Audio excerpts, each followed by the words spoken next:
You said, just curious if you set up the live feed. I see an off air in the top corner.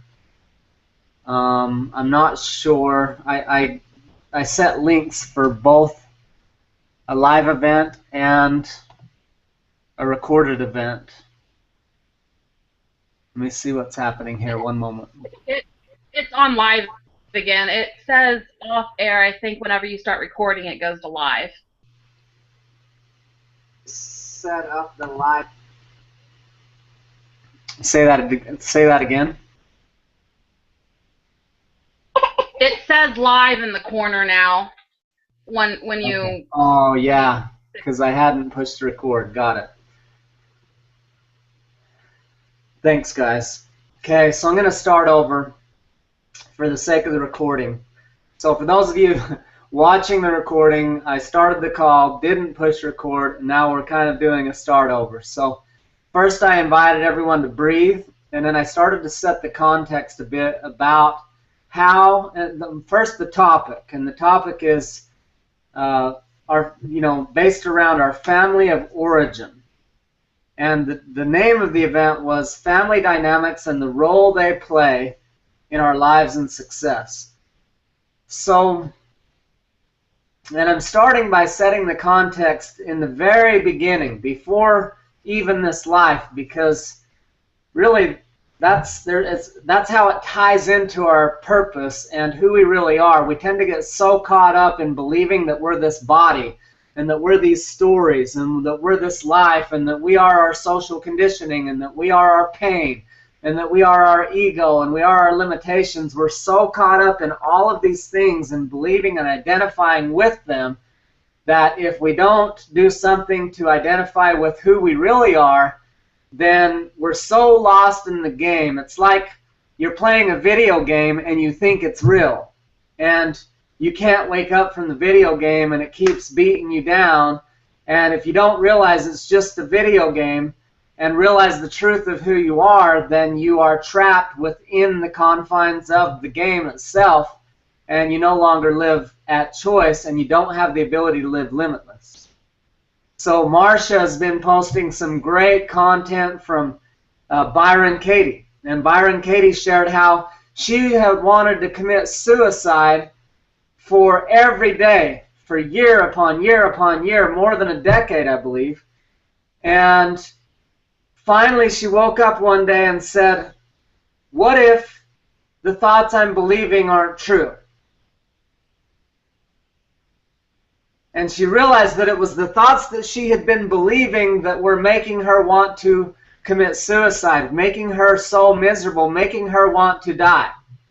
So every single thought that you defend, every belief, every story that you buy into and defend is the source of your experience, happiness or lack thereof, love or fear, joy or stress and strain. It's your stories and beliefs that you are defending that are the cause of your pain or your power. It is not real. What you think is real is not real. Open up to the possibility that everything you have ever believed about everything is wrong, or could be wrong at the very least. Everything you've thought about sex, everything you've thought about money, everything that you've thought about God, everything that you've thought about parenting and life, and everything you've thought about everything, what if all of it was wrong? What if everything we still think right now is wrong? And the power, see, the thing is ego wants to grasp onto things and try to prove that it's right and hang on to it for dear life and try to make life fit into its little package, its little box, its viewpoint. And love and truth says, no, I don't need that for my stability and well-being. True essence knows its worth at the core and doesn't need to hold on to anything to be validated. So when I first started grasping this, it was very challenging for me. It literally felt like I was floating in space not attached to anything. That I was like, literally, I had unattached, there was no gravity, there was no cords, there was no nothing, and I was just endlessly floating in space and would never have any control over anything ever again. That's how it felt, and it was very scary at first.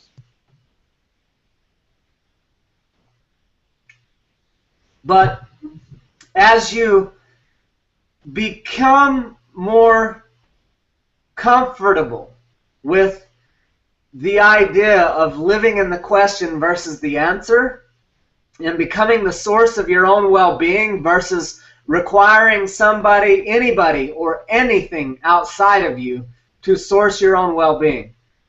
No one or nothing outside of you is making you sad, scared, angry, happy, anything. It is all happening in here. You think a thought, it pumps out hormones, then you feel feelings associated with those hormones, and then you take actions accordingly, you get a result accordingly, and then you think more thoughts. You are creating your entire experience, and nothing outside of you is making you feel, act, do, or experience anything. You are creating it. You are only miserable when you believe the stories you tell yourself.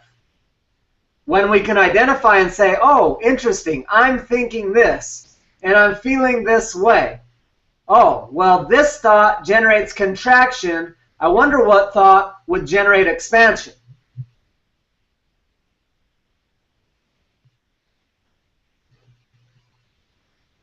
When you say, I can't afford it,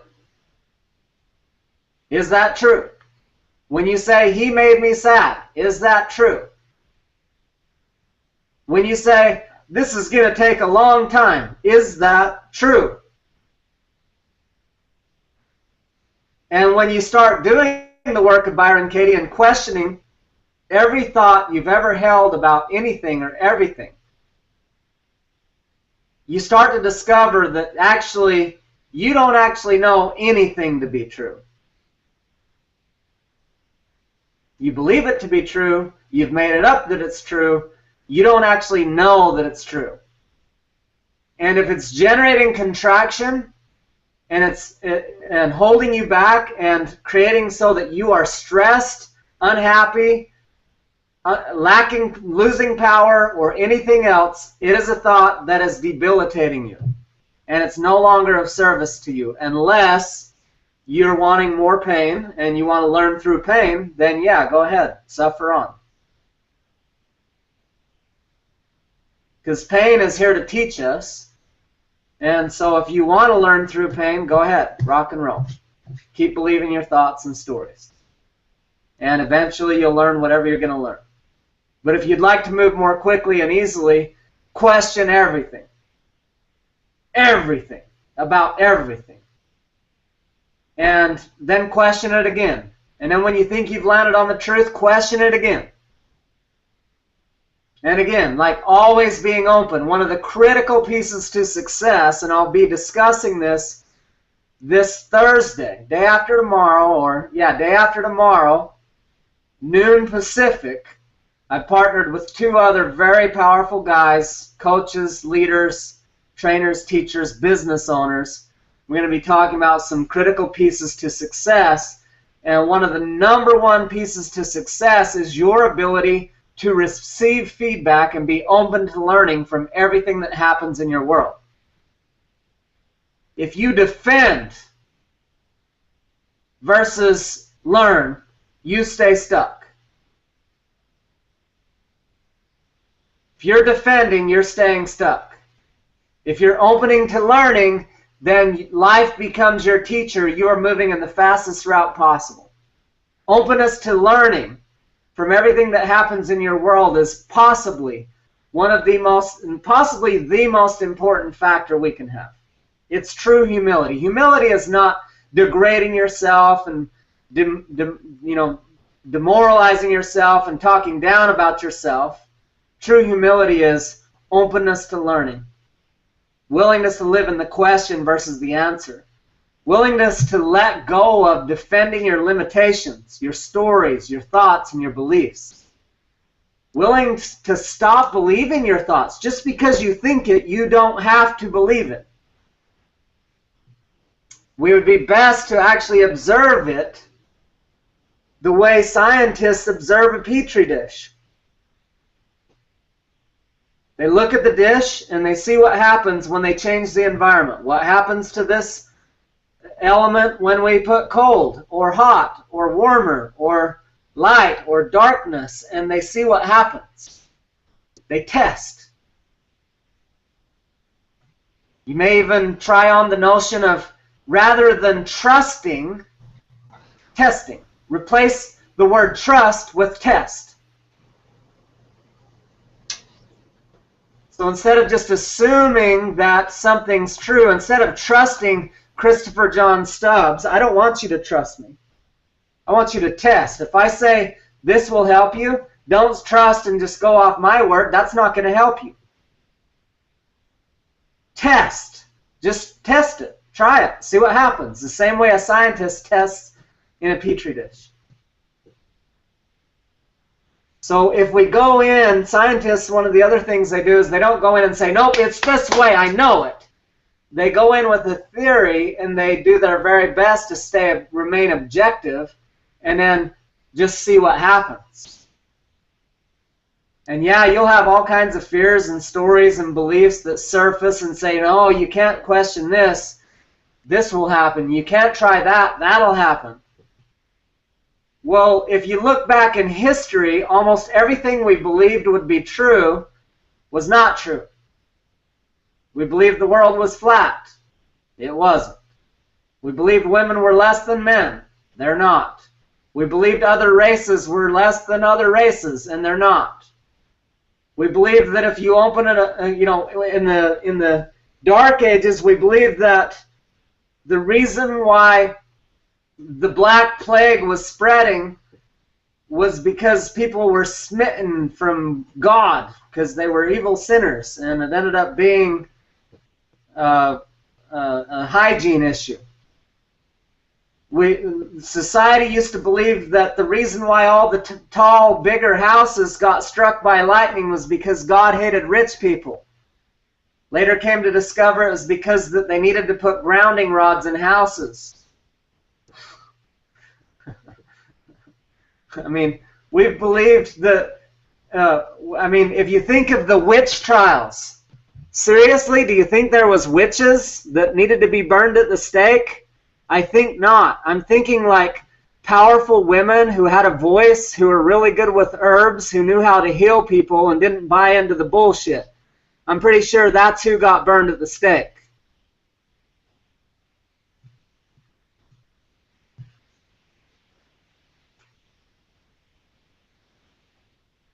Seriously, guys, like the world was flat? Really? And if you open an umbrella indoors, it's like, how many years of bad luck? 7 years or some shit? Or is that if you break the mirror? Oh, wait, no, it's the black cat. No, it's walking underneath a ladder. And all that other shit, that superstitious bullshit that literally people believe is reality.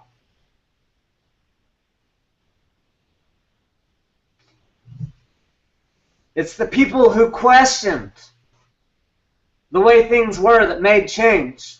Thomas Edison created the light bulb because he questioned reality and electricity and tapped into something that no one had created before. The telephone, the smartphone, the computer. Those who don't question stay the same. I think in the scripture it said, the meek shall inherit the earth, and I haven't actually looked up the definition of meek, but when I think about it, I think it's pretty close to humility in my own mind. It seems pretty close to humility. It's like the humble people. What does that mean? It's along the lines of the quote, the learned versus the learning. The learned phase out as relics, old dinosaurs who become outdated and get left behind. the learning always adapt to what is and continue evolving and improving, and whatever the situation is, they thrive. They don't become outdated because they continue to improve.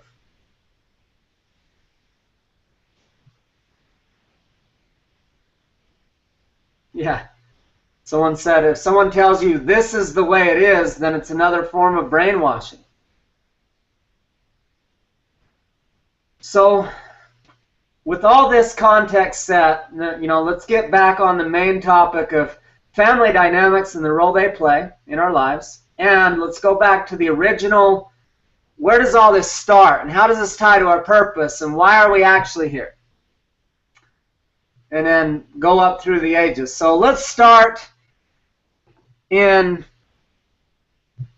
pre-existence, and let's assume for a minute, I know maybe some people are atheists on here, and some people are Christians, and some people are Buddhists, and I love and appreciate and honor whoever you are, wherever you are, and I speak in certain languages. If I were to speak if I were to go totally into my consciousness and the deepest levels of my understanding, I wouldn't even be on these calls. I wouldn't even talk to anybody. I would seriously I couldn't talk to anybody. There was a time when I got so deep into spirituality and psychology and philosophy and consciousness, I felt like there was nothing to say. We got some head nodding going on over here. So for the sake of relating with other human beings and still being a part of this planet, because at one point I realized, you know what?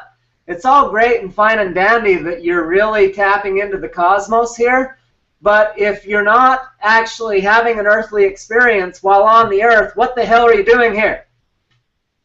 Like, I know you're miserable, Christopher John Stubbs, but bypassing this earthly experience isn't going to help you get what you came to this earth to have. So how about come back down to earth a little bit and figure out how to integrate some of that vast awesomeness down into this world and live it and apply it and bring it with you, instead of like leaving your body and leaving the planet because you're like, beam me up, Scotty, this planet sucks. That's how I felt, and I wanted to die at times, and I wanted to kill myself at times, and I think I even might have had a shirt that said, beam me up, Scotty, this planet sucks.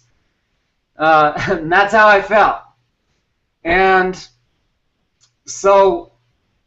then I went deep, deep, deep into spirituality and all kinds of crazy, crazy things and ultimately at one point I realized, wow, I'm just trying to escape this experience because I don't like it here and I'm not enjoying it and I want to go away. And so I said, all right, I'll play the game and I'll accomplish what I came to accomplish, and I'll learn to integrate this into my life. And then later I came to realize that meditation wasn't me sitting in my perfect little environment feeling amazing. That was meditation practice. That true meditation was me taking that feeling of power and presence that I experienced during that meditation, taking it with me out into the world and experiencing that throughout my everyday life and throughout the chaos of marriage and relationships and business and marketing and struggles and parenting and all the other things that come up in life, to bring that state of being with me so that I could create from a different space and actually enjoy the journey. Get the learnings and the transformation and the expansion, but actually enjoy the process. So I want to check one message real quick here because I want to see if it's related. I want to make sure people are getting on the back end okay. It looked like it might have been related to someone struggling to get on the back end. Nope, it's not. So we should be good to go. Okay, so all of that to say, guys, whether you're Buddhist, whether you're atheist, whatever, I can totally relate with your belief system. I've probably believed that before.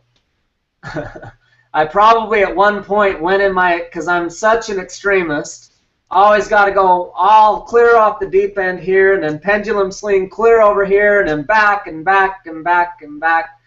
on every angle and every front, from my diet to my nutrition to my exercise to my relationships to everything, back, forth, extreme, whatever. I've had this saying I got from a friend a long time ago. It said, anything worth doing is worth overdoing.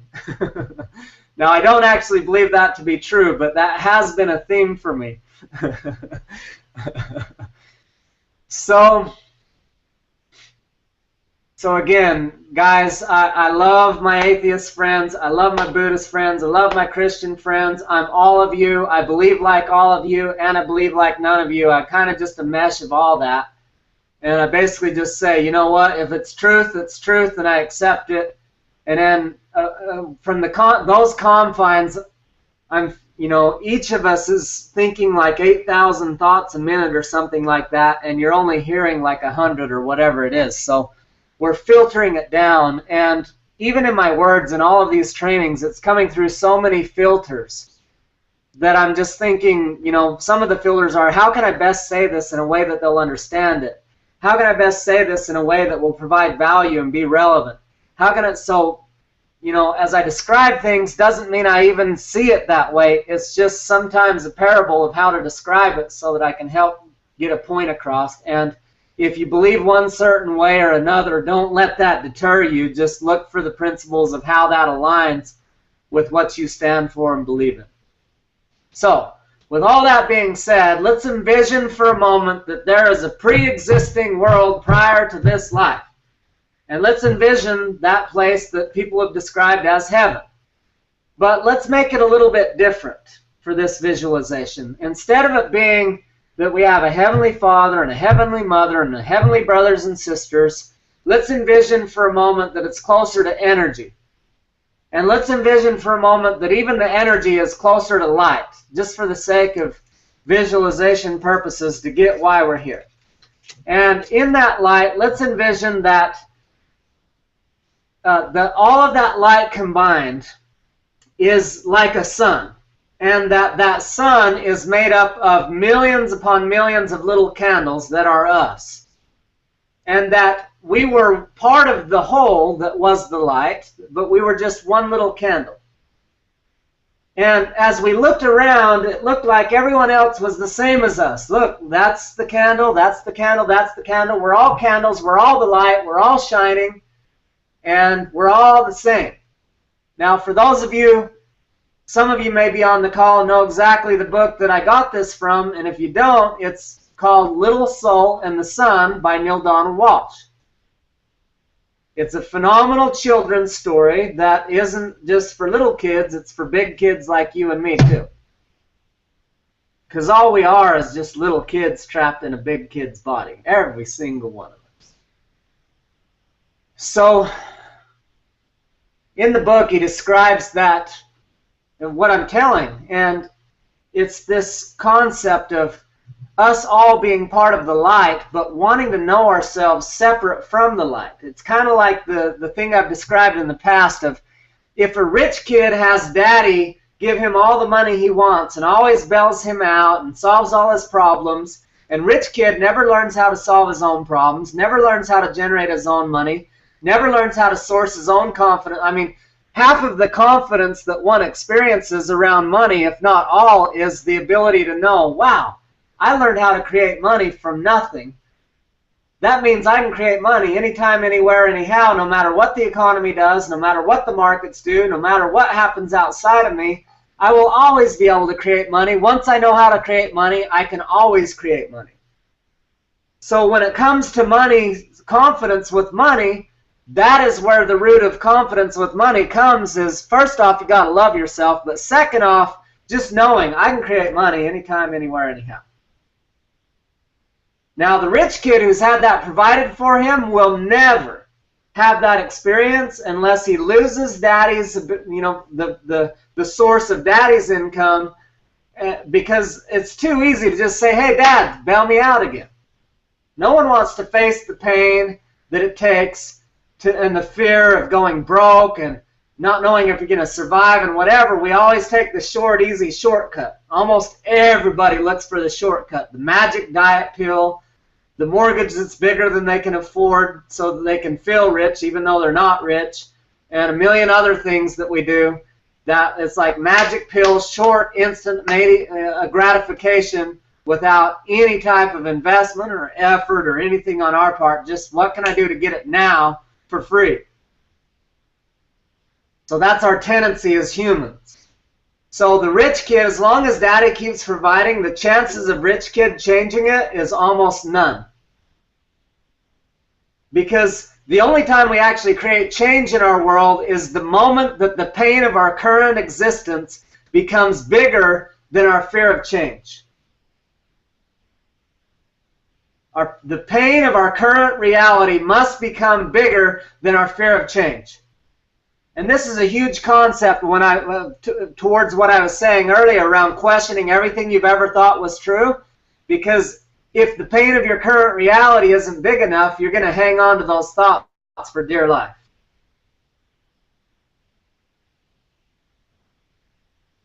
So the same as if daddy keeps solving son's problem, son won't actually change the problem. Same thing if we're the light. If I'm the light and I'm surrounded by the light,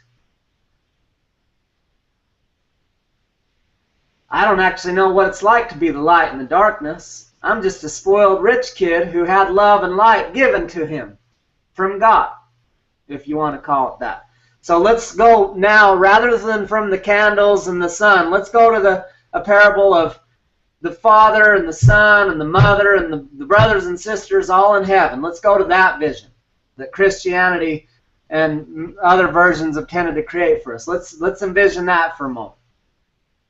So if that's the vision, and I'm in heaven, and it's this happy place, and we're all playful, but it's kind of the same thing every day, happy, happy, and I'm God's child, and God became God somehow.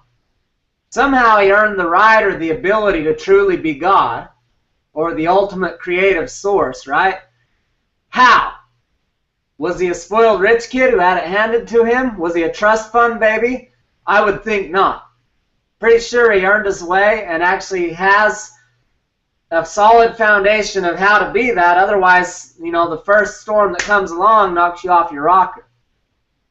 Be like the rich kid getting rich, or a person winning the lottery and then wondering why they go broke again. You don't I just haven't ever seen anyone keep that level of power if they haven't actually earned the ability and capacity to hold and contain and be in integrity with that level of power. So if I was in heaven, is it possible that I was just the rich, spoiled kid who wanted to say, you know what?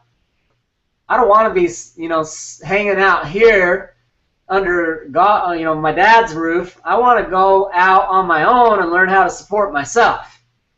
I want to learn how to be the light and the love and the power of God in the midst of the darkness, out of heaven, out in a harsh environment. Because it's just like it's easy to meditate. Well, a lot of people be like, it's never easy to meditate. But just like it's a lot easier to meditate in your perfect little environment than it is to, let's say you're in a meadow in a grove and there's birds chirping and there's grass and there's trees and a slight breeze with the perfect temperature and the sun's just perfect. Like, that's a lot easier to meditate in than, sitting in a prison camp being tortured to death for most people. So, but me knowing how to meditate in the little perfect grove doesn't mean I'm prepared for life. Or my kids, if all I ever did was show them all the softness and the kindness and the gentleness and the love and the light, and they had no education on the reality of this earth, which has all the darkness and the light. It is a world of duality. There is lightness and dark and fear and joy and love and pain and all this stuff. And if my kids are not armed and prepared for that, they will be smacked upside the head by life. It would be like in football, they call it a blind tackle or a clipping, hitting from the back.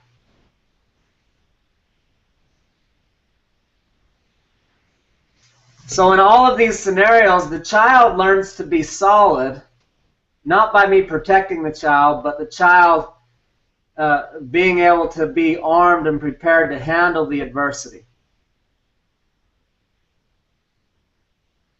The rich kid learns to stand on his own 2 feet by facing those fears and those struggles alone and gaining a knowing within him. The child, or the version of me that was in heaven, learns how to be the full greatness of me by going to the darkness and embodying the light while in the midst of the darkness, rather than being the rich, spoiled kid. And now, as the candles, let's go back to this candles version, which is millions of candles all shining together as one, creating this big light, this source, this whole ocean of light, but not knowing ourselves separate from that light, only knowing the light. So if all you did every day is wake up and be a candle burning a little light, might that get boring? Might you want to expand beyond that?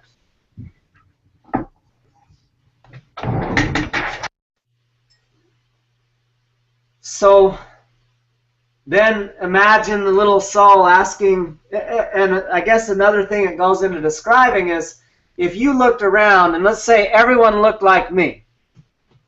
Everybody, every single one of you, say you looked exactly like me. And I'm like, well, who are you? Marcia, who are you? Jody, who are you? Greg, Amanda, Sean, Susanna, who are you guys? You're like, well, I'm Christopher. Okay, well, what do you look like? Well, I look like this, got lobed ears, I got, these green-blue eyes that change color depending on the color of the clothes I wear. I got this goatee, and I'm wearing a blue shirt. And we're like, yeah, we all look like that. Tell us, though, who are you? And if all of us were exactly the same, then none of us could actually distinguish who we were. If we believed the same, thought the same, looked the same, felt the same, then there would be no knowing of ourselves. It would just be, we're all God, and that's it. So, and God couldn't know even himself as something else. All he could know himself was as the light. So even God might be bored. Another way of looking at this is like the ocean and the wave are not separate. Just like I believe myself and my Creator are not separate. I may be the wave, which is an expression of the ocean, but that doesn't make me separate from the ocean. But the wave wanted its individual expression, so it had it for a time. To know who it was, to experience something somewhat separate from the source.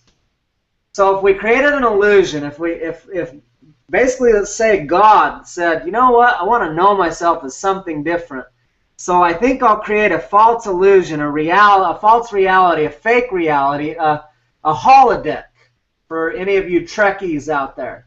Any of you techie science fiction people out there. Create a holodeck that we could interact in and fake like we're not the light so that we could know ourselves in the darkness, because none of you have stopped being the light, ever. You've always been the light. You've always been a child of God. If we want to talk Christian terms, you have always been a child of God. Your spirit is a perfect child of God. Your spirit has not been tainted. Your brain has been tainted. Your brain is a part of your body. It doesn't die with you. It stays here. Spirit goes. Brain stays. Limitations in the brain, not in the spirit. Body and brain limited. Spirit free. Unlimited.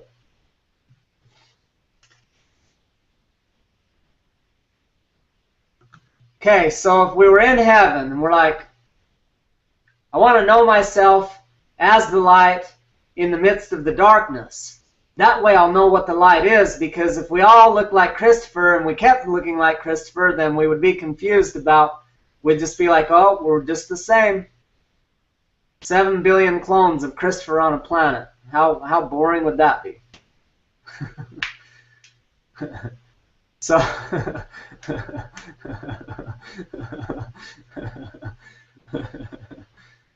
so we decided, let's go, experience ourselves as not the light. Let's go create a world, a holodeck, where we could experience the darkness to know who we are as separate from that. So we decided to leave there. And now we come down. And imagine feeling completely limitless. Like the rich kid on earth feels. His dad's super rich.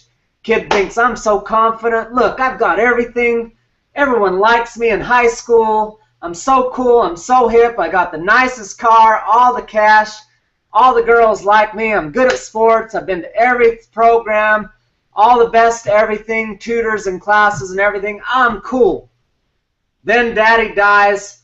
All the money goes away for whatever reason. And now kid's all alone in the world with no mommy, no daddy, no status, no money, no nothing. Did he just step into a very different reality and get some wake-up calls about who he really is and how solid his confidence really was? Absolutely. So same thing as us being in the light. Here we were in this heavenly state, this pure light, and now we're going to leave this to go into the darkness. Might that have a pretty abrupt contrast? Now, my theory is that our very first abandonment issue, and I don't know if you guys, you all have studied abandonment and psychology on varying degrees, but anytime we feel abandoned by a spouse, a lover, a girlfriend, boyfriend of any sort, or anybody, a friend, a business partner, abandonment and everything that happens in today's world isn't even about what's happening right now. It's only a triggering and eliciting emotion based on what happened in the past. Traumas from the past. So your spouse messes around on you. No, you don't feel hurt because your spouse messed around. You feel hurt because you feel abandoned. But it's not even about the current abandonment. It's about a root abandonment that happened long before, and in a whole series that followed that abandonment. And then all the times you've abandoned yourself. When I went through my divorce in my late 20s, I would say, you can't trust women. Notice I'm pointing. Can't trust women. You can't trust those women.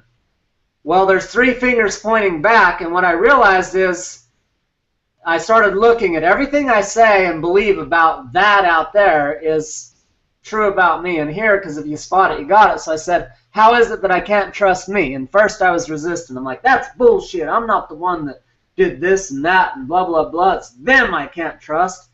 I said, well, how is it that I don't trust myself? And one day it finally clicked. I didn't trust myself to love myself when I perceived someone else as abandoning me. Once I thought they abandoned me, I immediately abandoned myself. And in fact, when I got more real, I realized that I had already abandoned myself prior to even getting in relationship with them. I showed up in relationship with them having already abandoned myself, having already not loved myself, having already felt not worthy, and fundamentally flawed, and needy and codependent. And so when they left, it wasn't anything new. It wasn't a new wound. It was just that the crutch that I had been relying on was no longer supporting me. And that it wasn't them I couldn't trust. It was me I couldn't trust to love myself when it appeared that they didn't.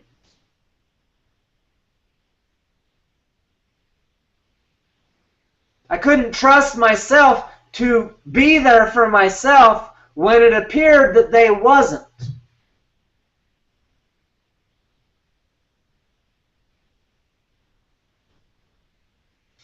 Okay, so let's go back to the analogy and then tie all this in. So I'm in heaven, everything's great, I'm the spoiled rich kid, love and light come easy to me. I got it, I got this shit down. I'm confident in my love and light abilities. It's easy. And then he's like, are you sure you're going to forget all about this? I'm like, I got this. Let's go. He's like, okay, remember, you're going to forget. Yeah, I know, Dad.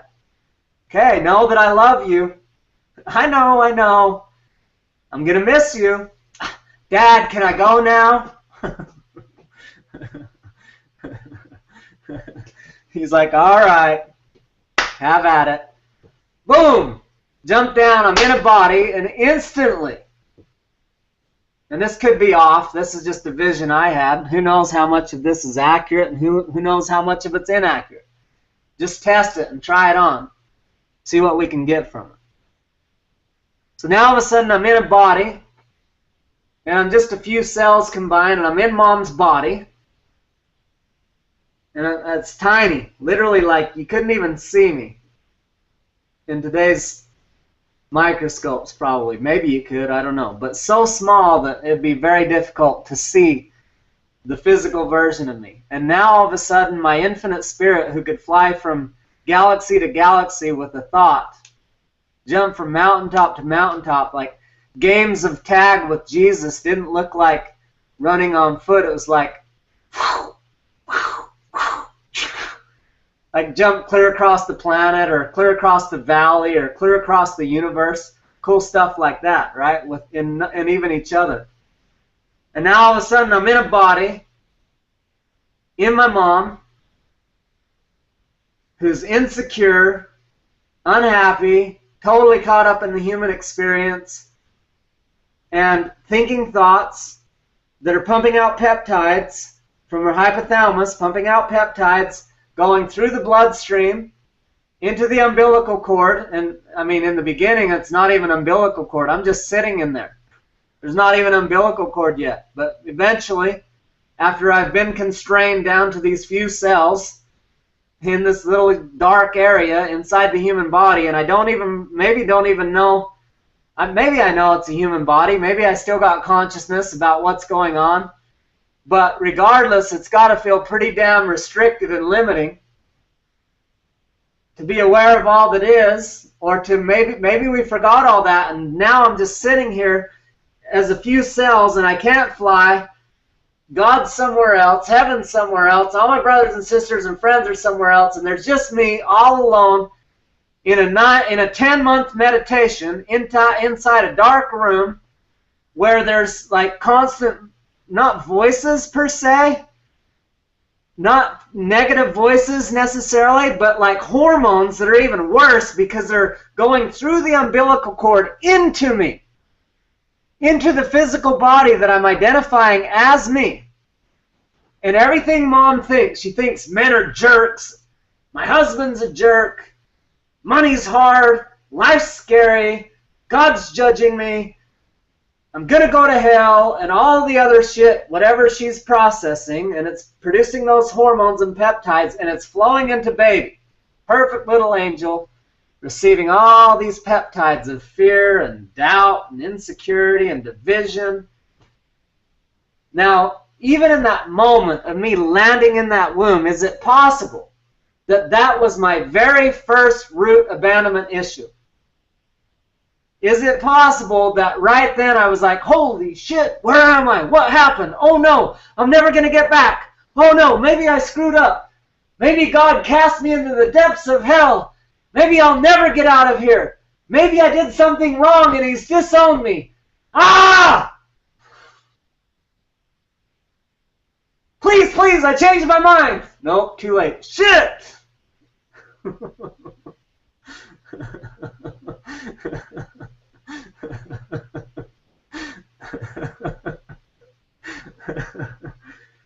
So I haven't even developed into more than a few cells combined together, and I've already developed a massive abandonment issue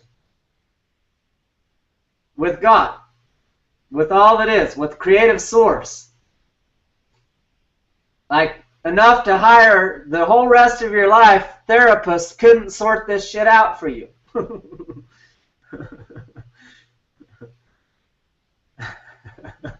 Sean says, I love when he cracks himself up. Me too.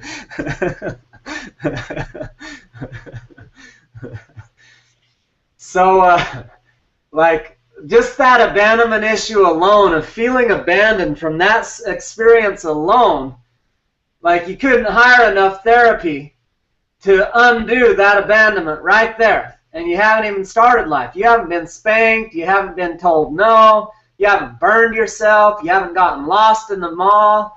None of that shit happened yet, let alone being born. So anyway, we go through now 9 months or 10 months worth of gestation in mom, where we are marinating in her shit.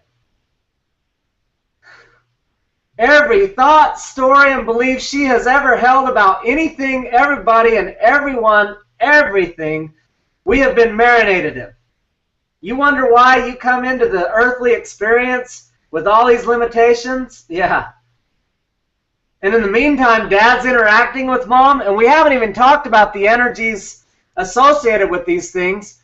Dad's sperm has lasted in his body for the last 30 days, so whatever bullshit he's been experiencing is part of the programming of that sperm and the genetic makeup and energetic makeup of that sperm that made you. Mom's egg that the sperm combined with was in her when she was in her mom. So everything that Grandma felt, and when Grandma was in her mom, Grandma had her eggs in her. So Grandma had Mom as an egg in her when she was in Great-Grandma. You know, gives a whole new meaning to the scripture that says, and the sins of the fathers shall be passed on to the sons for 7 generations.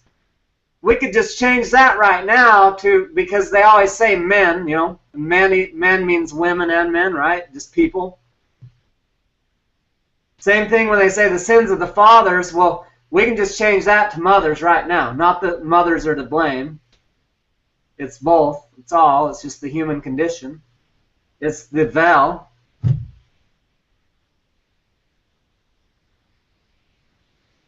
So Grandma was in great-grandma, blah, blah, blah.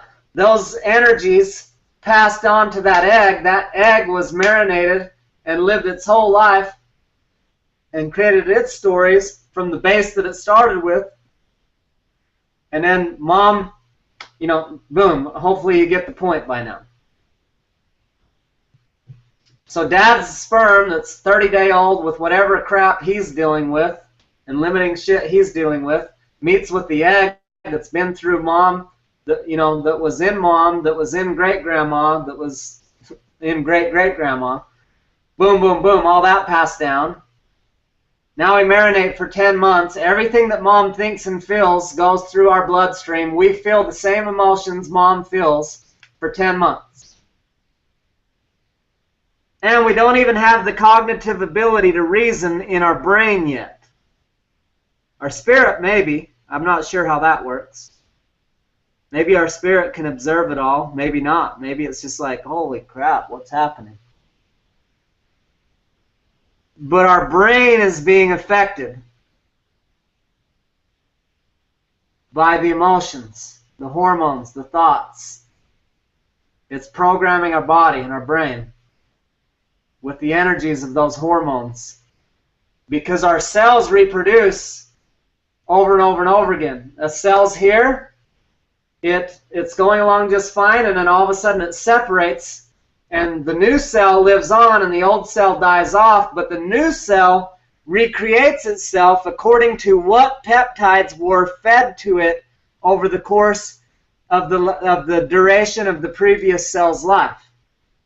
So if you fed it fear and doubt and scarcity and insecurity and pain, the new cell, each cell having 1 million receptor sites on it to receive these peptides, get this, we're made up of like 33 trillion cells. And every cell has over 1 million receptor sites, in other words, holes, to receive the peptides. The peptides are like male, and the receptor sites are female. The peptide goes in and turns like this and locks in. That's what creates a sensation in our body and a feeling. And on every cell, and the cells are so tiny you cannot see them except with a powerful microscope. On every one of those, there are 1 million holes that receive these peptides. Well, in the beginning, 600,000 of those million receptor sites are for the peptide joy.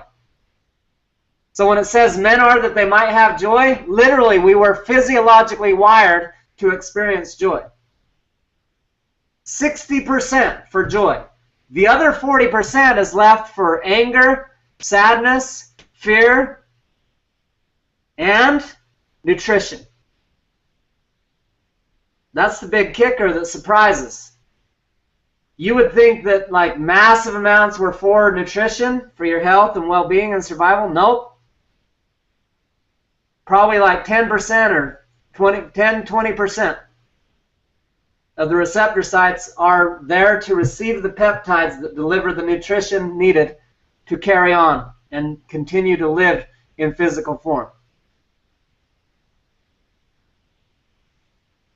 The rest of the cells, the majority was for joy, and then 40% for, so let's say 20% for nutrition, and then if that's 50 plus 20 is 70, that leaves us 30% for anger, sadness, and fear. That's how we're originally wired. But when the receptor site, when the sister cell breaks off and the old one dies off and the new one lives on, the new one has been recreated with new programming according to what we fed it last month. If we fed it negativity and fear and doubt and insecurity, the cell replaces the joy receptor sites with fear and doubt and negativity receptor sites. It replaces the nutrition receptor sites with fear and doubt and negativity receptor sites. So physiologically, we do a downwards. If you've ever seen anyone do either a downward spiral in their life where they go, you know, down, down, down, down, down, or up, up, up, up, up, both of those are by choice. And both of those, it starts with the mental. Thoughts generate peptides, which become feelings, which generate actions, which generate results, which generate new thoughts. That creates the spiral that either sends us down or up, depending on what thoughts we're choosing. That's why we choose to question every thought. And if it's creating contraction, we reprogram the thought to bring us back up, send us spiraling up instead of down. But physiologically speaking, meaning our body, the physics of the body, it is reprogramming itself in the cells. So when we choose something different, it doesn't, unless there's some like miraculous healing, the body doesn't go there immediately. The cells need time to reproduce themselves, and if for 12 months I fed them, you know, like when I went through a divorce, I was for 12 months just cycling the most negative, unhealthy, vicious, destructive, fearful, painful thoughts and feelings. Literally, my body was in war. My mind, my body, everything was just this big war. It was an absolute war zone.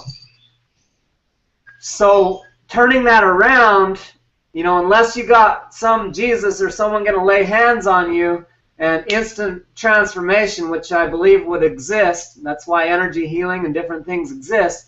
But if you wanted to get there just from the mind and through physics, you're going to have to reprogram. So if you've reprogrammed your cells to where they're mostly fear and pain and all of that, you've got to, for say if the average cell reproduces itself every 40 days, you've got quite a pattern of the law of averages to each 40 days keep, even if you went 100% joyful today, but they were like 90% pain, the law, you know, the average between 100% and 10% joy is like 45 or whatever that is, right? So you're not gonna, your body's not gonna instantly catch up and be wired for joy again. It takes a process to climb back up and become accustomed to that.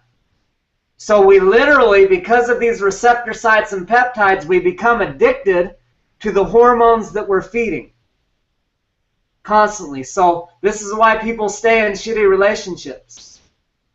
This is why we stay in shitty circumstances. It's just as hard to quit a shitty relationship as it is to quit a shitty habit like smoking or drugs or alcohol.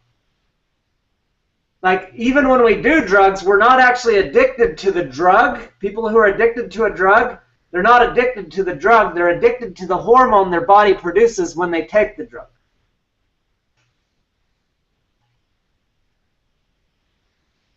So then we're jonesing for those hormones. So when a person tries to leave an abusive relationship, they're literally going like there's no way they can believe their thoughts. Their thoughts will turn on them all day long because their hormones say, I need him, I need her. No, this is bad, this is wrong, I can feel it. No, you're jonesing.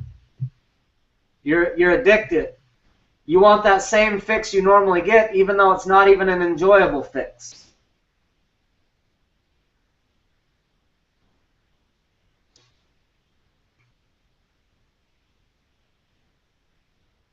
So, after all of this, we're going back to the womb. We've been in heaven, we've been the light, we came to experience the darkness, to know who we really were as the light. The other thing it shares in there, in that book, The Little Soul in the Sun, is that we actually had brothers and sisters who said, you know what, I'll go down too, and I'll play a role for you. And I'll help play roles that will represent the darkness so you can know yourself as the light within the midst of the darkness. Awesome, thanks, man. Yeah, we'll do this together. Well, then those very people that play the darkness for us down here, we turn and crucify and believe that they're the devil and the jerks and the mean people that are making our lives so miserable, and they're actually our best buddies from the other side who came to show us what we're not so that we could truly know what we are. And in the book, it suggests that we actually committed to them, that they're like, yeah, but I'm going to have a tendency when I go into this darkness to forget that I'm not the darkness. I'm going to have the tendency to believe and start believing that I'm the darkness. And if I actually buy into that fully, I might end up staying in the darkness. So if I play this role for you of the darkness, as you remember that you're the light, will you promise me to help me remember that I am also the light, so that I don't get lost in the darkness? Absolutely, I promise. Think about that for a minute. So let me give you an example. Before reading this book, I was ready to disown my dad.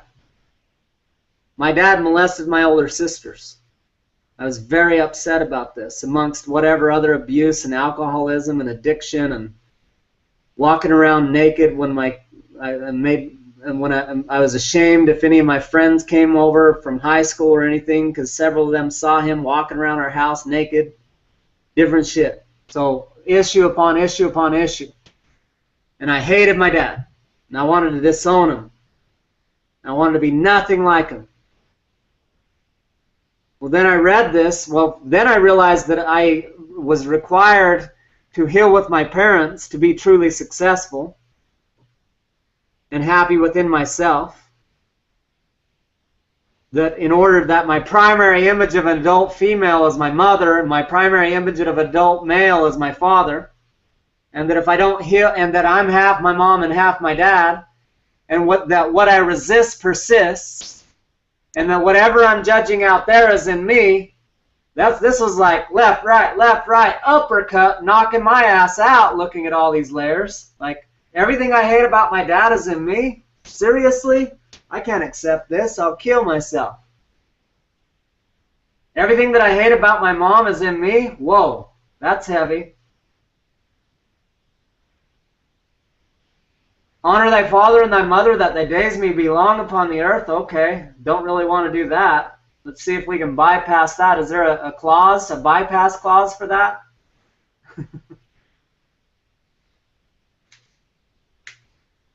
Then in psychology, I start to study psychology, and they're like, yeah, whatever's unhealed with your mom and dad affects whatever's unhealed with your mom will show up in your relationships, and whatever's unhealed with your dad will show up in your finances. I'm like, shit. Is there a way to bypass this? Is there a shortcut, magic pill, something? Then they told me, if you're looking for a mate, you will attract the parent, a mate who represents all of the unhealed shit that you have with your parents. I'm like, oh shit. I'm hoping it's not true. And then I keep testing it, and it turns out that it absolutely appears to be true based on results. So, loving the comments over here. So,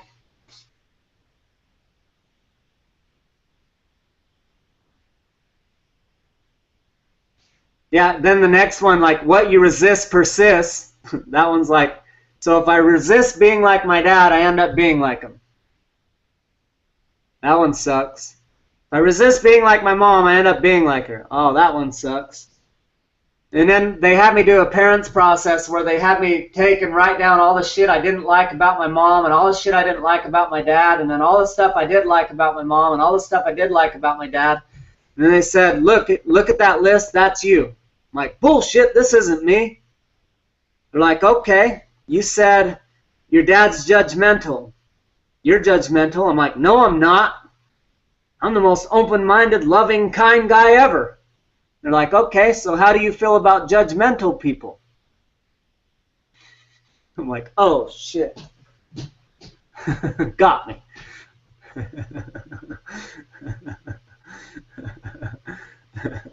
Here I was judging my dad for being judgmental and convinced that I'm not judgmental. Funny how the ego likes to do that. So then I start owning all the stuff that I hate about my mom and my dad, and facing it within myself, and then realizing that everything I hate about others is only what I hate about me, and that all others are only and simply a mirror for me, and everything that I see in them is in me, and that one of the fastest paths to enlightenment is to see everything that I judge and hate and resist about others, and to realize that it's in me, and to learn to love that within myself.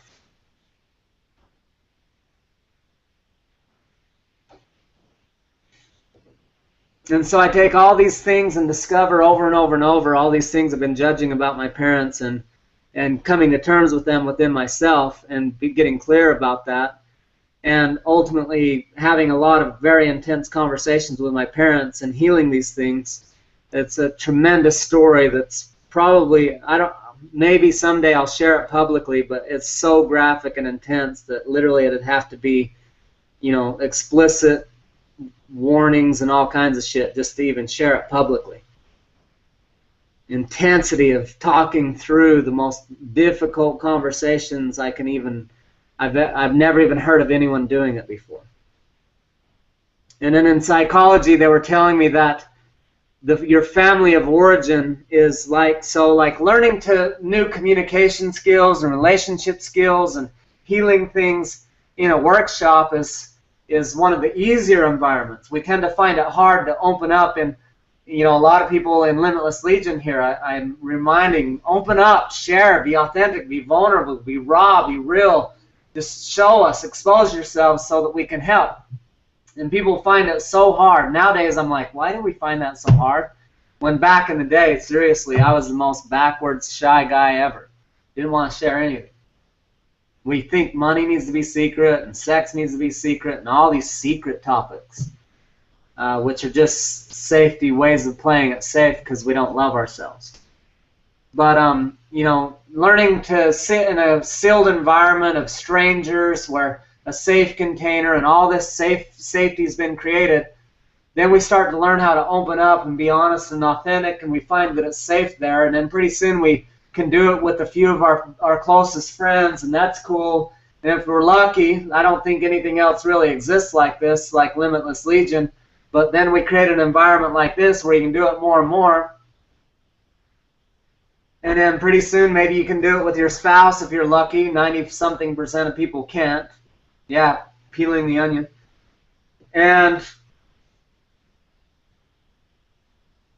But out of all that, there's these layers that it's like higher levels of competition. The way you would go from pee-wee football to middle school to high school to college to pro or any other event, like the highest level of competition is the Olympics. Highest level of competition in the world is Olympics. And when it comes to learning how to be authentic and heal and transparent and communicate and relate and deal with all these kind of things, they started to tell me how the most challenging thing you would ever do that in would be your family of origin, your parents and your siblings. I was like, yeah, I don't think I need to heal that. I'll be just fine without that because my pain wasn't big enough, right? Like I said earlier, till your pain is bigger than your fear of change, you just stay where you're at. So eventually I decided, you know what, I'm going all in. I got to heal with my family. I'm sick and tired of struggling and suffering and all this shit. I've got a lifetime of anger and fear and sadness and suicidal thoughts and judging and condemning and anger and rage and frustration and depression and just struggle and pain. And keep creating hard over and over and over again. And I'm sick of it being hard. And so finally I'm like, all right, I get it. I'll do the work. I'll frickin' face into this shit. And so, you know, if I were to sum up today's topic, it's that. If you don't, like, we all tend to resist going in and seriously clearing up with our family of origin, clearing everything up. With mom, with dad, with siblings, with all of it. With childhood, with our first abandonment issues with God, with life, from all these processes. I'm going to go a little more through the developmental stages in a few minutes because I haven't even got through. The first two developmental stages are conception and pregnancy or prenatal. We haven't even gotten to birth, and the rest of them I'll go into in a little while.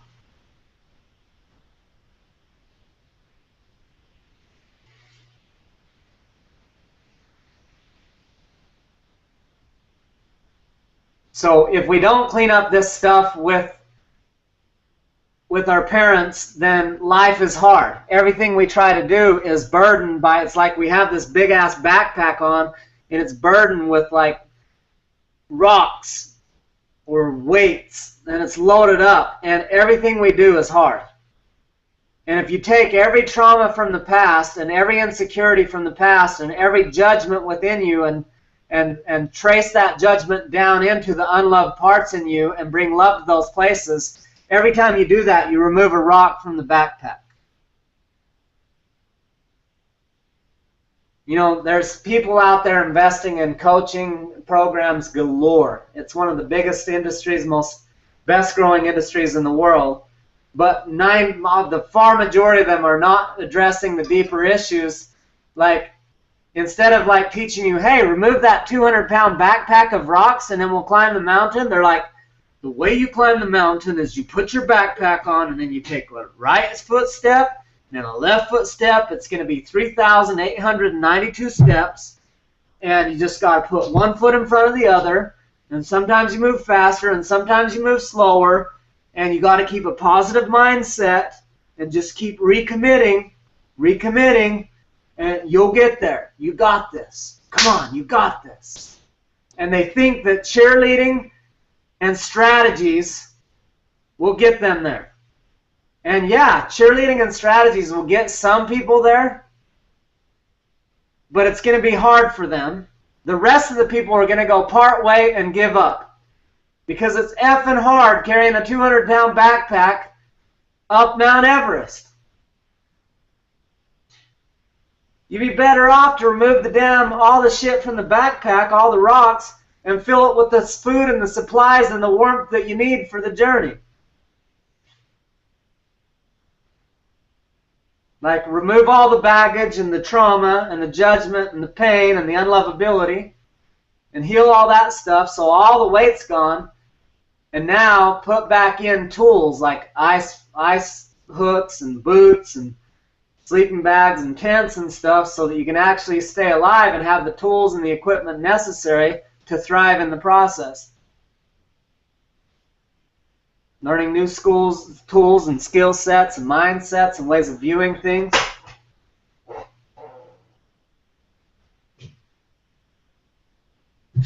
So part of the way our family of origin and family dynamics play into our success is simply this. They are the Olympics. Meaning they know every weakness, they know every trigger, they know every insecurity, they know exactly what to say to trigger your shit. And every one of those things they do to trigger you is a portal or a doorway to the unlovability within you. If you will, instead of blaming them and saying they suck, you will say, interesting, that triggered the hell out of me.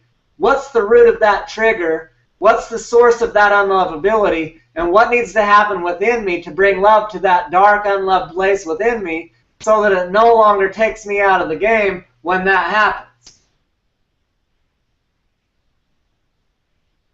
Now, this is true of not just your family of origin, it's true of everyone in the world. Anytime you're triggered by anybody or anything, meaning anytime you get upset and you're unhappy and you're stressed or in pain and in a contracted state of any sort, if you will stop and look and give up your bullshit stories about how it's him or her or somebody or something outside of you, you're just like, well, of course I'm scared. The bills are due and I don't have the money, and what if I get evicted? No, that doesn't make you scared. You make yourself scared when you believe that you must live in that house, or that you can't pay that payment, or that you won't be okay, or whatever all the other thoughts are that you're believing that are bullshit. When your spouse has an affair and you're like, oh, this is the unforgivable, I can't trust him, there's no way I can trust him, her.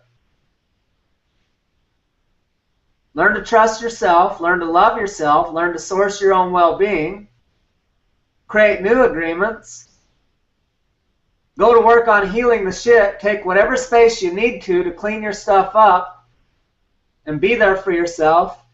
And if you and your spouse both commit to that journey, then it's not about what happened. It'll actually, like, the best thing that ever happened to me was my divorce and all the pain associated with all of that. Now, at the time, I thought it was the worst ever.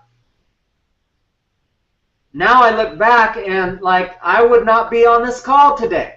I would not know what I know. I wouldn't have let go of all the bullshit that was making my life so miserable had I not created the pain of that divorce that drove me to quit being so damn scared of change and start questioning my beliefs and thoughts and stories and reality and creating something different, because I was hell-bent on that I was right, that I knew the answers, that my beliefs and thoughts were true, and that I was going to justify and defend them to hell's end. Literally, to hell's end.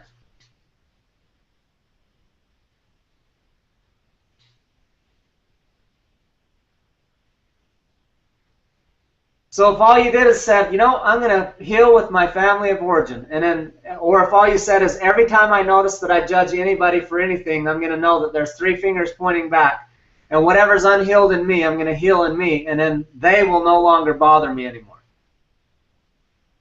I mean, think about this. If a fat person hates themselves or hates their body and you call them fat, they're miserable. If an overweight person loves themselves and their body and you say, call them fat, they laugh and joke back. Or a skinny person could be totally skinny. Everyone judges that person to be skinny. Notice I said judges them to be skinny. You could even say, I judge you to be great. I judge you to be sexy. I judge you to be beautiful and talented. Judgment goes both ways, so when you think you're non-judgmental, it's all just part of a bullshit game. You got sidetracked and distracted thinking you were going to become non-judgmental. If you're a human, you're judgmental. Get over yourself. So it's not about not judging, it's about when you do judge, notice if it's unloving and know that that's about you, and learning to bring love to those places so that you can judge in a new way.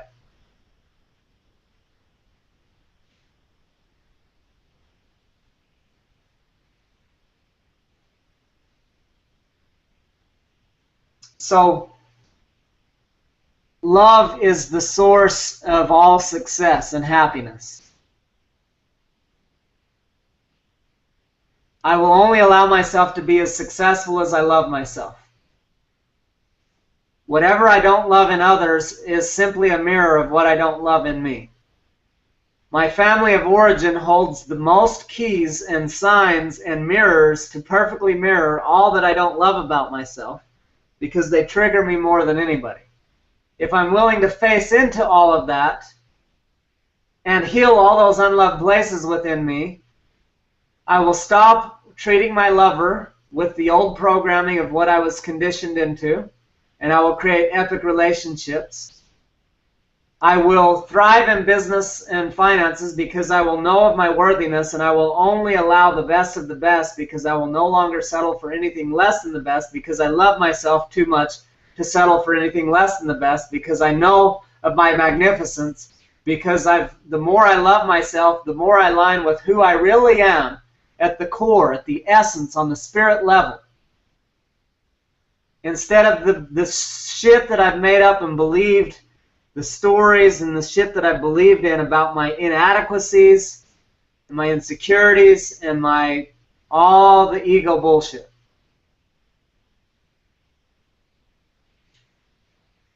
And if we look at the way all of this was developed, and in Christianity they call it the veil. They say you are perfect spirit, and then there's a veil that separates you from heaven.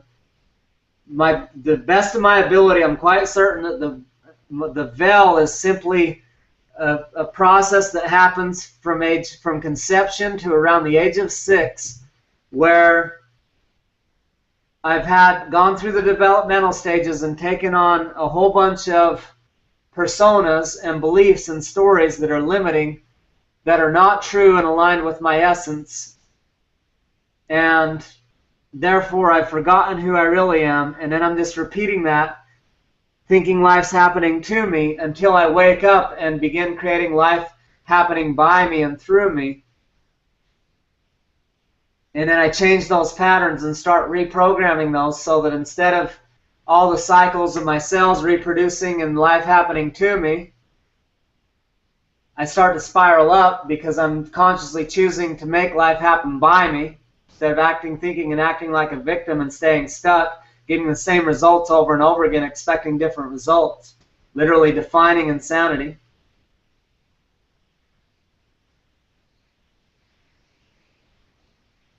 So in the developmental stages, after all the stuff I talked about in the conception phase, then we're born, and that's arguably the most traumatic possibly experience of our life, possibly near death. Taking our first breath, poked, prodded, bright lights, scrubbed, tossed away, put in an incubator, abandoned, whatever, all the shit that happens. That's our first come into the world. Then the bonding stage, where, how close to mom did we feel? How nurtured did we feel? Do we make it up that life doesn't provide for us, that God doesn't provide for us, that nurturing is scarce and disconnected?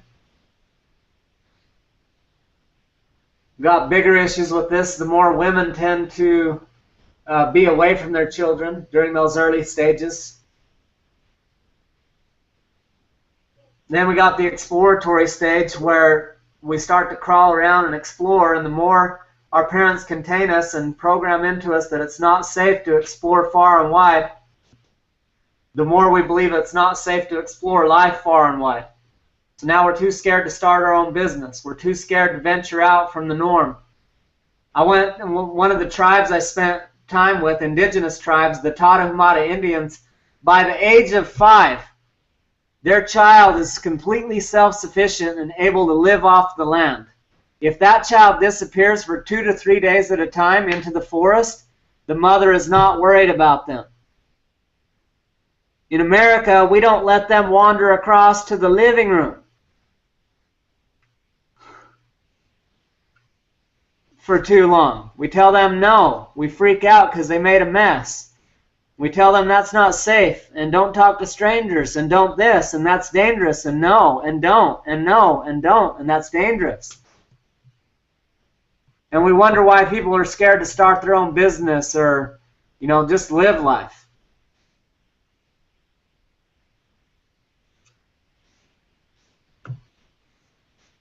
It's been shown that people who were born C-section tend to wait to be delivered. They didn't have the experience of helping mom go through the birth canal and kind of have to wiggle and move and participate and be a part of that experience. They were born C-section where they're just chilling and boom, someone pulls them out. So they're always waiting. I've had clients, some of the biggest breakthroughs I've provided for business leaders are business owners who are waiting for life and money and the economy to deliver them. And I get them to make a mental shift. We have one breakthrough. Boom, they're like, holy shit, I've been waiting for everything in my life. Whoa! We have one breakthrough, and they stop waiting, and their whole world takes off. All from their birth.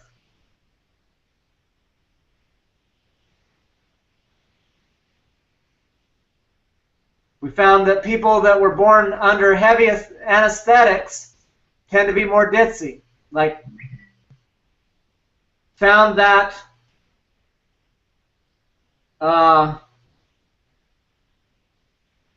people that were nurtured more during the developmental stage were more free. People that were safe to explore felt safe to launch their own things and just journey and live full out in life. Found that in the potty training era, where we used to just have this natural flow of instinct of what we want, where we'd feel an impulse and then do it. Now we're being told to control that flow. And we're being, depending on how that was treated, if it was done with ease and with love, then we tend to be more easeful with dealing with other things outside of us controlling our flow. But those who had intense potty training experiences where maybe there was spanking involved or guilt trips or punishment, those people freak out in traffic jams. These are road ragers. They want to go, they have a natural impulse to go a certain rate. They're very pissed off about the way their natural impulses have been controlled in the past. They're very much locked into a rebel persona. And so when their instinct says, I want to go 80, and traffic says, you're going to go 5, they're triggering their root emotion of the developmental stage of the potty training era. And mom and dad beating and giving them guilt trips about going potty in a way that was with their natural flow and controlling their natural flow.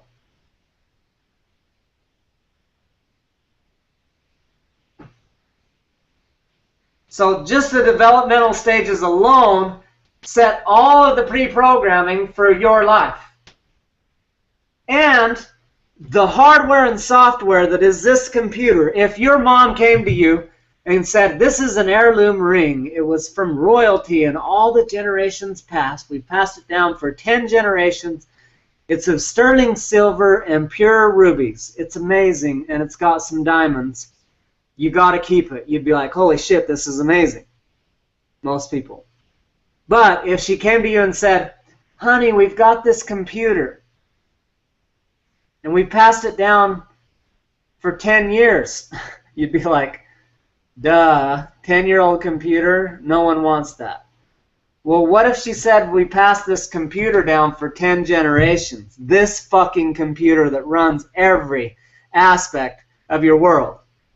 Your relationships, your health, your follow-through, your excitement, your passion, your joy, your beliefs about God and life and money and women and men and everything in your world is a frickin' outdated dinosaur operating system that was passed down from you from who knows how many generations past. And you proudly defend it to your damn dying day while it limits you, defending your limitations. over and over and over, defending your misery and your stuckness and your unhappiness and your stress and your blame and your criticism and your attack and all of it. And you can choose any day to upgrade the hardware and software. You can choose to get breakthroughs that will remove the weight from the backpack, get new insights, skill sets, mindsets that will upgrade the software and hardware so that it can be maximum efficiency. I upgrade my computer every 2 to 3 years, whether I need to or not. When I used to not buy Macs, just for the sake of stirring some controversy, then it was like 2 years and my piece of crap PC was slow and weighed down with viruses, about like our brain is weighed down with viruses from all these developmental stages and social conditioning and shit, elementary or kindergarten alone. By the time we got to kindergarten, guys, first grade, we're already screwed. Got so many viruses, we're like a 6-year-old computer that's got every virus available, and we don't have any malware, spyware, and we're not upgrading any of the software or hardware for all of the years that we're living in the life happens to me phase, which could be 10, 20, 30, 40, 50, for some people their entire life. For many people. I don't know if you realize it, but only about 5% of society is actually aware that their thoughts aren't true on some level. Only about 5% of society is open to trying on new thought processes and new ways of being.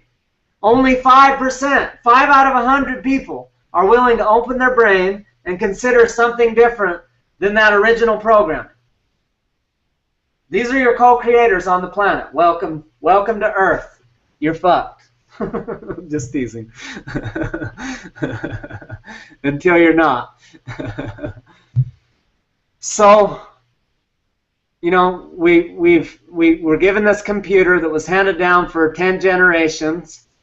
Then it receives all the spies and spyware, malware, viruses for 6 years. And then we sit and try to operate our life from that place until we finally wake up someday and say, what? I'm not a victim? Life isn't happening to me? It's happening by me? Holy shit. And then we go to work on figuring out all the ways that we've been thinking and acting like a victim and turning that around. So again, back to the main topic. How does the family dynamics play into our success? I would turn that around at this point and say, how does it not? There's way less ways that family dynamics don't play into your happiness and success than there are ways that they do. There's way more ways that it does play into every aspect of your life than there is not. So not only did these developmental stages set you up for that to matter most, and affect everything that's happening in your world.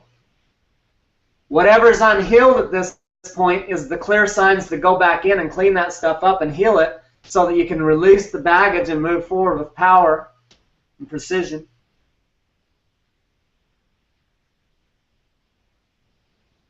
To rewire and discover where the wiring's off that's causing the pain and the struggle. To remember who you really are.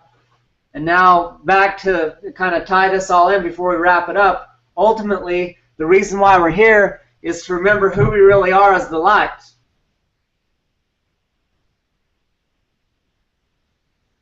And then I also shared that we chose our family of origin, and people said, yeah, I'll play this role. So I wanted to disown my dad for what I judged to be a piece of shit, alcoholic, most negative person I ever knew, child molester, porn addict, which we later healed all that, because after reading that book, I decided, what if my dad's not my dad at all? What if my dad is my best buddy, from heaven, and I said, I want to experience massive darkness. I want to go. What if God said, son, to the depth that you're willing to go is the height that you will be able to soar? And I was like, well, I'm kind of an extremist. I think I'd like to have it all. Just go ahead and send me all the way to hell, because I want to have the highest heaven possible. So what's the worst case scenario we can create here? Let's go for porn, alcoholism, addiction, child molestation, abuse, scarcity, lack, fear, being broke, growing up on an Indian reservation after the fact, being abused, racism, like all this shit. Like, I used to feel victimized by all this, like God must hate me or something. And then when I started to own all this and say, maybe I chose this, and people are like, hell no, I didn't choose this. Why the hell would I choose this? I'm like, because you wanted it all. You wanted it amazing. You wanted to truly know how bright of a light you could be in the midst of the darkest dark place you could imagine. That you lost so much, like literally, you couldn't see light at the end of the tunnel. You couldn't even see that spark for a time. You went so deep into the darkness that you didn't even believe there was light left. You had so forgotten who you really were and who God really was and who your brothers and sisters were that you didn't even know if light, you even questioned, is there even a God? Is there even light? Does anything even matter? And this is maybe where I will be for eternity. I was there. I imagine some of you, if not all of you, have been there in one form or another. But what if I chose all of that? And I said, cool, in order to create that level of darkness, let's create all this shit. Now who will play these roles for me? And my best buddy said, I'll do it, I'll do it, I'll do it. Okay, who wants to play my dad? Who wants to be my mom? Who wants to be my brothers and sisters? And what if my dad isn't a piece of shit bastard after all? What if he's a perfect spirit who simply played a role for me so that I could learn who I was as the light in the midst of the darkness? What if he did that for me? And what if me, in all of my arrogance and my division and my separateness, cast him into the depths of hell and he forgot who he was for who knows how long? And what if what we think in this life reflects and echoes into eternity? What if he was lost in that darkness and that pain for thousands of years because I abandoned my buddy in my self-righteousness, in my ego, in my pride, in my resistance to the shit I hated about myself that I saw in him? And all the while drinking the poison myself, expecting it to kill him. So it was poisoning me, robbing me of vitality and life, consuming tons of energy, keeping me distracted and weighed down, robbing me of true happiness, love, success, making me distrust all men, because remember, the way you view your father, he is your primary image of an adult male. Women, notice how you attract men who represent that shit. Your resistance creates that, and vice versa. Men, women, all of it, vice versa. Want epic relationships? Clean up your shit with your parents. And ultimately, guys, it's all just a reflection of what's happening in here. The relationship you have with you in here, or the relationships you're experiencing out there, are just a reflection of the relationship you have with you in here. If you hate you, you abuse you, you treat you like shit, you abandon you, expect them to do the same. They're just showing up for you just how you do for yourself. You're manifesting it. You're drawing in people and circumstances to abandon you so that you can finally say, because here's how it went for me. After every single girlfriend cheated on me. I don't even know how many. And me saying, women, it's them, it's them, it's them. You can't trust them. They're cheaters, they're liars, they're whores, they're bitches. They abandon. Can't trust them. And I'm finally going, how is this me? Result changed in my world. No more abandonment. No more cheating. Because I changed in me. I quit abandoning me. I quit lying to me and sacrificing me and putting myself last. I started loving me. So then I attract people who love me.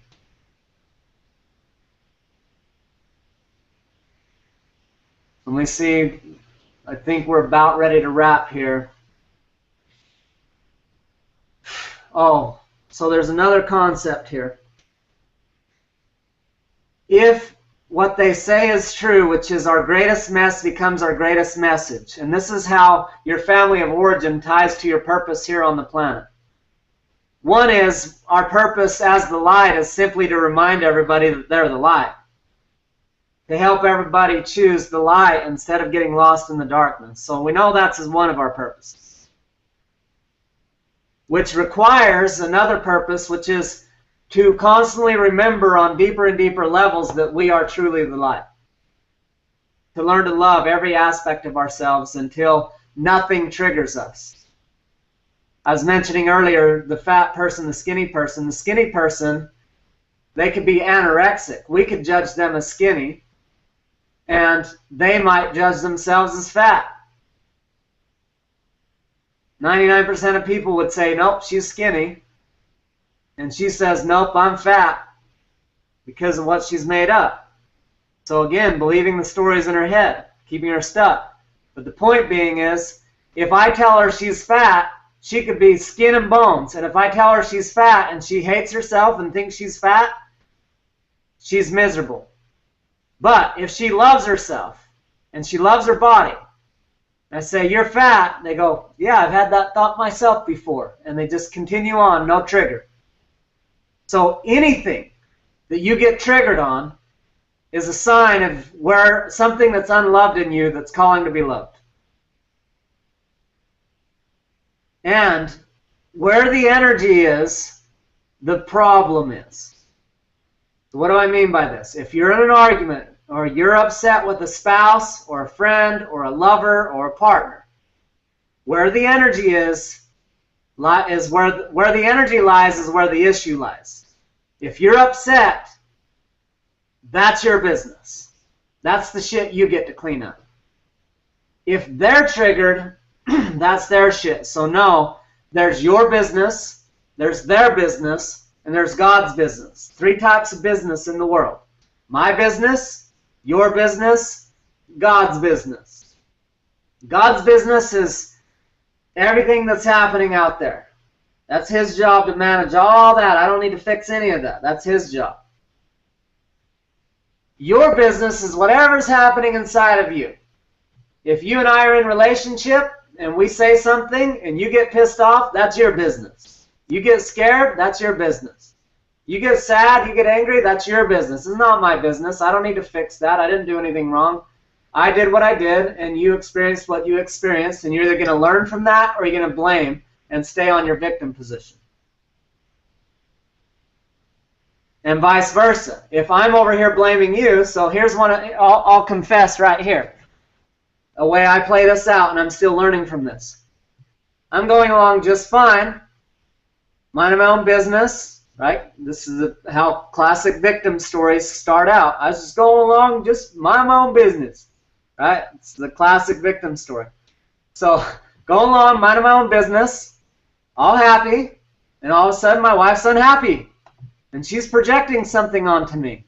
And me and all of my righteousness and consciousness and understanding psychology and communication skills and consciousness, I'm like, you shouldn't project on me. That's not conscious. You're projecting. And now what am I doing? The second I say, first off, you shouldn't project, I'm judging the situation. I'm gone into a persona about my consciousness and brilliance and righteousness. Then I pointed the finger and say, you're projecting. You shouldn't project. So I'm believing stories that are just stories that aren't creating ease in me. And I'm blaming and attacking and criticizing and trying to get her to change and quit projecting on me. Meanwhile, I'm projecting on her to try to get her to stop projecting on me. And I'm judging her for judging me and trying to guilt her into stop judging me and projecting on me. Can you see the effing insanity in all of this? And me knowing all this, I still do it. I shift quicker. I catch it faster. I'm aware of it. I'm watching it. I'm stepping back. I'm learning to master it. I don't give a shit who you are, where you are. I've been working on this for 10 years straight. It's a game of mastery. Be patient with yourself. Give yourself plenty of time to master this. And just know, if you're just because you're thinking it doesn't mean it's true. And if it's bringing you a lack of ease, a lack of flow, a lack of peace, it's not serving you. And it's never about them. It is never about them. Ever. Not about your dad, it's not about your mom, it's not about your kids, it's not about your wife, your spouse, your husband, your boyfriend, your significant other, your friends, your business partners. It's not about your clients, it's not about Facebook, it's not about anything out there. It's all in here. All of that out there is just a reflection of what's in here. On all levels. Another example of that is people say Facebook is so negative. No, the truth is you don't know how to clean out your wall. You don't know how to unfriend people who are negative. You don't know how to attract people who are positive and aligned and kicking ass. You don't there's a bunch of stuff you're doing to create having a negative Facebook world, and because your Facebook world is that way, I can already tell you your real world is too. Congratulations, the way you do one thing is the way you do all things, and you attract and leave and allow people to stay in your world who are energy vampires, who are negative and all this shit, and you allow it. And so, hey, wake up, just so you know, you're creating it. That's not how Facebook is. That's not how relationships are. That's not how women are. That's not how life is. That's not how men are. That's how you are. You don't see the world the way it is. You see it the way you are. So to summarize all of this, and I hope it's blatantly clear at this point, absolutely, your family dynamics play the fundamental and foundational role in who you are and what you're doing in the world and how successful you can be. And there's one more point that I was starting to make that I didn't finish, which is if your greatest mess becomes your greatest message, look at your family of origin and the shit you learned from them. Those are your greatest messes. What am I teaching you guys about on these series? I'm teaching about relationships. Did my parents and my family of origin suck at relationships? Did I suck at relationships? You can count on it. Did we suck with money? Were we scarce and broke as broke can be? You can count on it. My pants, I was the definition of high water pants. Like halfway up my shin high water pants. With like 3 layers of patches. Not just one patch. Like, I don't know, some of you may not even remember patching pants. It used to be normal back in like the Pilgrim days and shit, right? You wear a hole in your knees, you just put a patch on there. You used to sew it on, and then they had like the iron-on patches. That was the new technology. Now we're like spoiled as shit. Get a little hole and throw them away, send them DI or whatever, right? Well, we had like patches that were worn through, and then patches that were worn through, and then patches again, with high waters halfway up to our knees, and shoes worn clear through the bottom, like broke. So the point of this is, whatever you struggled with, like, accept the beauty and the perfection of your family of origin. Know that you chose it, and you chose it for a reason. and it's what you wanted to learn. It's the specific flavor. There's other people that have it even harder than I had it. There's ghetto people and people from all over in different circumstances. I don't care who you are, someone's had it worse. Worse, because that's even a belief, right? That it's even bad in the first place. The truth is, someone dove deep and has a tremendous opportunity to fly with eagles and angels. But the point being right now is, look to your family of origin and the primary struggles that you and them have dealt with, and know that there are very clear signs to your passion and your purpose and your zone of genius and why you're here on the planet within that. If you have struggled with relationships, or your family, you and your family of origin have struggled with money. So look at me. Most of my family has been obese and overweight, including myself. Most of my family has struggled in relationships, including myself. Most of my family has struggled with money, including myself. Most of my family has struggled with religion and spirituality, including myself. Why do you think I teach on these topics? Why do you think I'm so passionate about it? Because I said, you know what? If I struggled so deeply with this, and I had so much pain around it, and I know the way out of those prisons, and I know that millions upon millions of other people are experiencing those same things, and that I have the cure, I have the path out, I discovered the way out of that prison, am I just going to take this for myself and not turn around and share it and help them to escape from the same things? Not a chance. That's not why we're here. That's why we must not hide our light under a bushel. That's why we must stand on the mountaintop and shine it fully. How many people will go and get lost in the darkness if you don't stand up and shine and share what you've overcome? It's so absolutely perfectly set up. You chose a family to give you the insecurities, to forget who you really were, so that you could know who you really were in the midst of who you were not, and then to turn around and wake up your brothers and sisters and help them know the same truth. That's why we're here. And your family of origin is the most number one tool to accessing all of that wants to be healed and healing it. And the final thing I'll add with that is the same flips the other way. If you have issues with your children, it's the same cycle and same opportunity. Your children are the best mirrors ever. Your spouse, best mirror ever. Running a business, best mirror ever. You want the trifecta? Get married, have kids, and start your own business. This is the fastest path to enlightenment. You will have all your shit put in your face.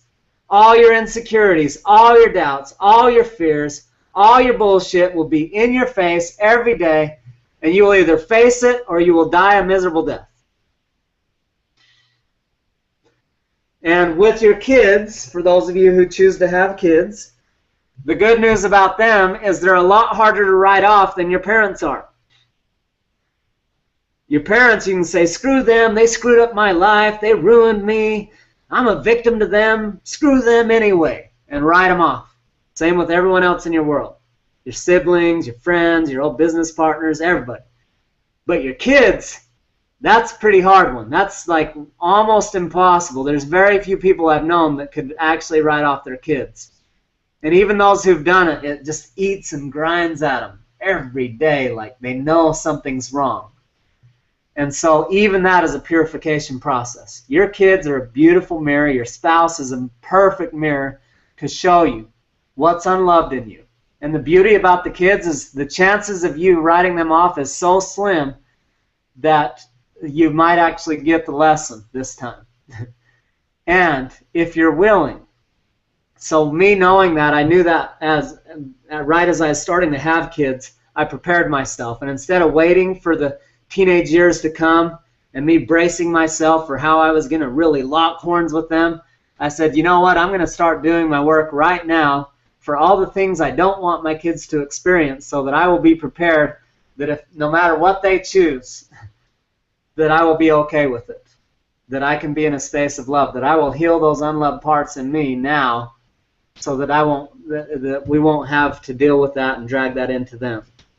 And along those same lines, so as a general rule on the parenting front is, anytime there's an issue with a child, clear it up in you, and it will clear up with the child.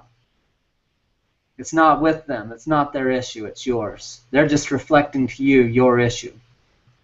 So again, another way it ties in. Guys, your roots, your family of origin, even your community of origin.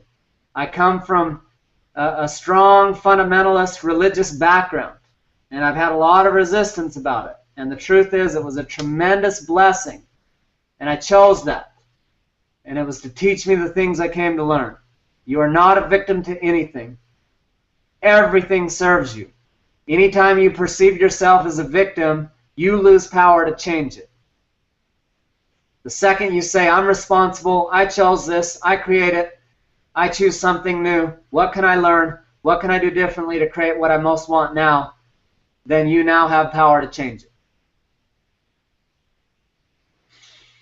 I think I've sufficiently covered from several angles and perspectives and things that most people probably have not thought too much about.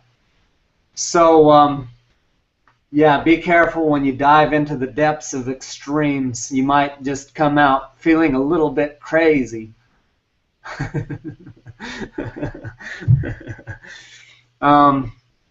Guys, thank you for being here. Thank you for showing up. Please continue to show up in the forum. It's a great place, and the reason why I invite you guys over and over again, show up raw and authentic and vulnerable and transparent, is because of this. If you can't do it here, how the hell are you going to do it with your family of origin in the Olympics? How the hell are you going to clear up your shit? If you're not going to clear up your shit now, when are you? If you're not going to face it now and just get over it, when are you? And nothing has killed me, guys. Being on video didn't kill me. Being raw and authentic and vulnerable and transparent and silly and stupid and weak and strong and mean and soft and all of it, embracing all of me and looking stupid in public, it didn't kill me. And all the shit that I've been scared of in my entire life, that I've stretched outside my comfort zone and tested beyond that to stretch myself, has only expanded me and improved me and liberated me. Guys, the path to freedom is to go beyond your comfort zone and use that to learn to embrace and love every aspect of yourself. Utilize this group, Limitless Legion, to stretch yourself consistently, being more raw, more vulnerable, more real, until you literally feel completely safe anywhere, anytime, anyhow, being all of you, regardless of what anybody says. That is liberation. That is enlightenment. That is freedom. That is power to shine and live full out and remove those chains that keep you living a half-assed life. Please, guys, show up in the forum. Be raw. Be real. Be completely vulnerable and freaking expose yourselves all the way. It is freedom. And encourage your brothers and sisters. Remind your brothers and sisters in Limitless Legion who they really are, why they're really here, and help liberate them. Don't sit back in your fear and let that keep going on. And then do the same. Invite people into the group. Invite the group to watch the trainings. Share with them your learnings. Keep the momentum going. Keep being raw and vulnerable about what you're experiencing in relation to the learnings, so that it inspires others to watch and pay attention and learn and see. It's okay. It's safe. Look, they were raw and vulnerable. It didn't kill them. In fact, everyone encouraged them, and now they're having these breakthroughs. Maybe I ought to try that. The way you show up affects the way they show up. You play small, they play small. You play scared, they play scared. Be the change you wish to see. In the group and out of the group. Bring them here. Bring them here. Let's wake them up. Thank you. Create an amazing week.